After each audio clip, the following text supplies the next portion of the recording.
안녕하세요. 삶의 지혜와 깊이를 더하는 영적인 여정에 오신 여러분을 환영합니다. 오늘 우리는 시간과 공간을 초월하여 우리 삶을 변화시키는 강력한 힘, 바로 살아있는 하나님의 말씀에 대해 이야기 나누고자 합니다. 이 귀한 말씀의 여정을 시작하기에 앞서 잠시 시간을 내어 이 채널을 구독하고 좋아요를 눌러주시면 하나님의 은혜로운 이야기가 더 많은 분들에게 닿을 수 있습니다. 여러분의 작은 행동이 누군가에게는 큰 위로와 희망의 씨앗이 될 수 있습니다. 주님의 이름으로 여러분 모두에게 평안과 축복이 가득하기를 기원합니다. 성경 사도행전 12장을 펼쳐보면 우리는 아주 흥미로우면서도 서늘한 경고를 마주하게 됩니다. 이야기의 시작은 이렇습니다. 헤롯 왕이 사도 야고보를 칼로 죽이고 백성들이 이를 좋아하는 것을 보고는 베드로마저 잡아오게 가둡니다. 교회는 베드로를 위해 간절히 기도했고 하나님의 천사가 나타나 기적적으로 베드로를 감옥에서 구해냅니다. 여기까지는 우리가 잘 아는 이야기입니다. 하지만 대부분의 사람들이 놓치는 중요한 부분이 바로 그 장의 마지막에 등장합니다. 헤롯 왕은 자신에게 불만을 품고 있던 두로와 시돈 지방 사람들과 화해하기로 합니다. 정해진 날, 헤롯은 왕의 옷을 화려하게 차려입고 이염 있게 단상에 앉아 연설을 시작했습니다. 그의 연설이 얼마나 훌륭했는지는 모르지만 그 연설을 들은 백성들은 소리를 지르기 시작했습니다. 이것은 사람의 목소리가 아니라 신의 목소리다. 바로 그 순간이었습니다. 헤롯은 그 영광을 하나님께 돌리지 않고 마치 자신이 신인 것처럼 그 찬사를 그대로 받았습니다. 그러자 즉시 주의 사자가 그를 쳤고 그는 벌레에게 먹혀 죽고 맙니다. 우리는 여기서 잠시 멈춰 생각해 보아야 합니다. 헤롯은 왜 죽었을까요? 그가 야고보를 죽였기 때문일까요? 베드로를 죽이려 했기 때문일까요? 아닙니다. 성경은 분명히 말합니다. 그가 영광을 하나님께 돌리지 않았기 때문이라고 말입니다. 그는 하나님의 자리를 넘보았고 사람의 말을 하나님의 말씀인 것처럼 여기는 교만함을 보였습니다. 하나님께서는 다른 모든 죄는 용서하실 수 있어도 당신의 말씀과 영광을 가로채는 것은 결코 가볍게 여기지 않으신다는 것을 이 사건은 똑똑히 보여줍니다. 오늘날 우리 주변을 돌아보면 어떻습니까? 하나님의 말씀을 자신의 생각이나 세상의 논리에 맞춰 바꾸려는 시도들이 얼마나 많습니까? 자신의 말이 곧 하나님의 뜻인 것처럼 말하는 사람들이 얼마나 많습니까? 하나님의 말씀을 무시하고 자신의 주장을 내세우는 사람은 결코 그 끝이 좋지 않을 것입니다. 하나님의 말씀은 살아있고 영원하며 그 무엇으로도 대체될 수 없는 권위를 지니기 때문입니다. 그렇다면 이 살아있는 말씀은 우리 삶에 어떤 일을 할까요? 사도행전 19장을 보면 사도 바울이 에베소에서 3년 동안 하나님의 말씀을 전했을 때 놀라운 일이 일어납니다. 주의 말씀이 힘이 있어 흥왕하여 세력을 얻었다고 기록되어 있습니다. 구원받은 사람들이 이전에 의지했던 모든 마술책과 헛된 지식들을 스스로 불태우기 시작했습니다. 진정한 하나님의 말씀이 선포될 때 사람들의 삶에는 놀라운 성장과 부흥이 일어납니다. 세상의 그 어떤 책도, 그 어떤 철학도 이런 일을 해낼 수 없습니다.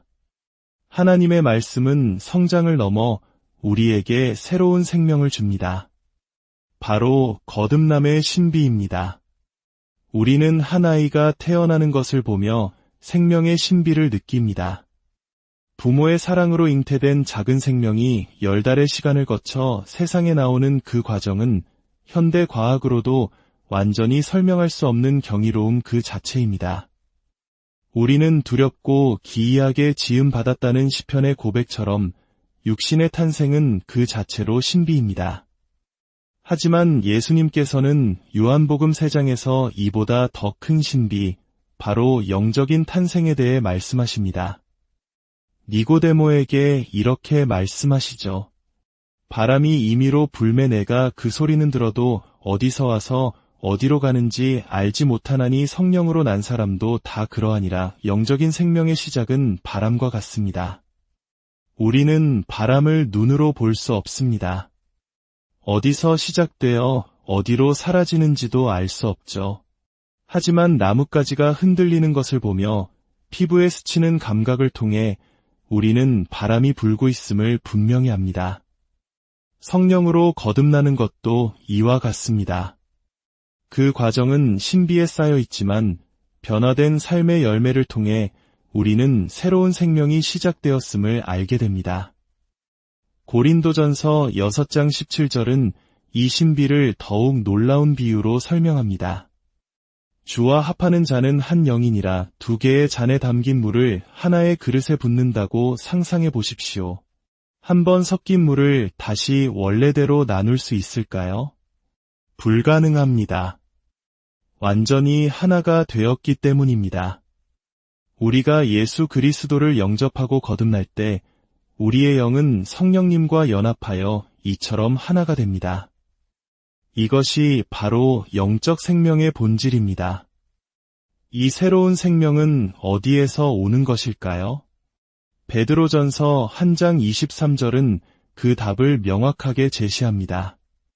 너희가 거듭난 것은 썩어질 씨로 된 것이 아니요 썩지 아니할 씨로 된 것이니 살아있고 항상 있는 하나님의 말씀으로 되었느니라. 우리의 영적 탄생은 썩지 아니할 씨앗, 즉 하나님의 살아있는 말씀으로부터 시작됩니다. 육신의 생명이 썩어질 씨앗에서 시작되어 언젠가 흙으로 돌아가는 것과 달리 하나님의 말씀이라는 씨앗으로 태어난 우리의 영적 생명은 영원하며 결코 썩지 않습니다. 여기서 우리는 인류의 첫사람 아담과 우리 사이의 근본적인 차이점을 발견하게 됩니다. 야고보서 1장 18절을 보면 그가 그 피조물 중에 우리로 한 첫 열매가 되게 하시려고 자기의 뜻을 따라 진리의 말씀으로 우리를 낳으셨느니라 라고 기록되어 있습니다. 주목해야 할 단어는 낳으셨다입니다. 아담은 하나님의 형상대로 창조되었습니다. 하지만 우리는 하나님의 말씀으로 태어난 존재입니다. 이 차이가 왜 중요할까요? 베드로후서 1장은 우리가 신성한 성품에 참여하는 자가 되었다고 말합니다. 아담은 하나님의 모습을 닮았지만 하나님의 신성한 본성을 나눠 갖지는 못했습니다. 그는 창조물이었기 때문입니다. 그러나 말씀으로 태어난 우리는 하나님의 자녀로서 그분의 신성한 본성에 참여하게 된 것입니다. 우리는 이전에는 세상에 존재하지 않았던 완전히 새로운 피조물입니다. 이것이 바로 복음의 심장입니다. 우리는 단순히 죄를 용서받은 존재를 넘어 하나님의 생명으로 다시 태어난 새로운 존재가 된 것입니다. 그렇다면 이 새로운 생명은 어떻게 자라날 수 있을까요? 갓 태어난 아기가 어머니의 젖을 갈망하듯 우리는 순전하고 신령한 젖, 즉 하나님의 말씀을 사모해야 합니다. 매일 말씀을 먹고 마실 때 우리의 영은 자라나고 강건해집니다. 처음에는 부드러운 젖과 같은 기초적인 말씀을 먹지만 믿음이 성숙해지면서 우리는 단단한 음식과 같은 깊은 진리의 말씀도 소화할 수 있게 됩니다. 말씀을 먹는다는 것은 어떤 의미일까요? 그것은 단순히 글자를 읽는 행위가 아닙니다. 고린도후서 3장은 우리가 거울을 보는 것 같이 주의 영광을 본다고 말합니다. 여기서 거울은 바로 성경, 하나님의 말씀입니다. 우리가 성경이라는 거울을 통해 주님의 영광을 바라볼 때 우리는 그분과 같은 형상으로 변화하여 영광에서 영광으로 이르게 됩니다. 말씀이 우리를 빚어가는 것입니다. 이사야서 신세장은 십자가에 달리신 예수님께서 고통 속에서 무엇을 보셨는지 알려줍니다. 그가 자기 영혼에 수고한 것을 보고 만족하게 여길 것이라. 예수님은 십자가의 고통 넘어 당신의 피와 말씀으로 태어날 수많은 영적인 자녀들, 즉 교회를 보셨습니다. 우리가 바로 그분의 기쁨이요 만족입니다. 사랑하는 성도 여러분, 이 진리를 우리 삶에 어떻게 적용해야 할까요? 우리는 매일 음식을 먹습니다.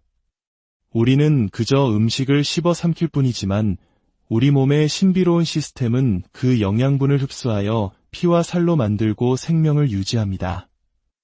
우리가 하는 일은 거의 없습니다. 하나님의 말씀도 마찬가지입니다. 우리가 해야 할 일은 그 말씀을 받아들이는 것입니다. 매일 시간을 정해 말씀을 읽고 묵상하며 그 말씀을 우리 마음에 받아들이십시오. 그러면 그 살아있는 말씀이 우리 안에서 일하기 시작할 것입니다. 우리의 생각과 가치관을 바꾸고 우리의 성품을 빚어가며 우리를 그리스도의 형상으로 변화시켜 나갈 것입니다. 우리가 음식을 소화시키는 것이 아니라 몸이 하듯이 우리를 변화시키는 것은 우리의 노력이 아니라 우리 안에 들어온 말씀의 능력입니다. 하나님께서는 광야의 이스라엘 백성에게 만나를 주셨지만 그들의 장막 안으로 직접 넣어주시지는 않았습니다. 그들 스스로 나가서 거두어야 했습니다. 마찬가지로 하나님은 우리에게 성경을 주셨지만 우리가 그것을 펼치고 찾고 구해야 합니다. 하루에 단 1시간, 아니 30분이라도 세상의 소음을 끄고 오직 주님의 말씀에 집중하는 시간을 가져보십시오. 그 시간이 쌓일 때 우리의 삶이 얼마나 놀랍게 변화될지 모릅니다. 이제 다 함께 우리의 마음을 모아 기도하겠습니다. 살아계신 하나님 아버지, 우리에게 당신의 귀하고 영원한 말씀을 주심에 감사드립니다. 때로는 우리가 이 말씀의 가치를 잊고 세상의 헛된 지식에 더 귀를 기울였음을 고백합니다. 용서하여 주시옵소서. 주님, 우리 마음속에 말씀에 대한 새로운 갈망과 사모함을 부어주옵소서. 갓난아이가 젖을 찾듯 순전한 마음으로 말씀을 구하게 하시고 그 말씀을 통해 우리의 영혼이 날마다 자라나게 하옵소서. 우리가 성경이라는 거울을 통해 주님의 영광을 볼 때마다 우리 안의 옛사람은 죽고 그리스도의 형상으로 새롭게 빚어지게 하여 주옵소서. 당신의 말씀이 우리 발의 등이요 우리 길의 빛이 되어 우리가 이 어두운 세상에서 빛의 자녀로 살아갈 수 있도록 인도하여 주시옵소서. 우리는 연약하여 스스로 바로 설 수 없사오니 살아있는 당신의 말씀으로 우리를 굳게 붙들어 주옵소서.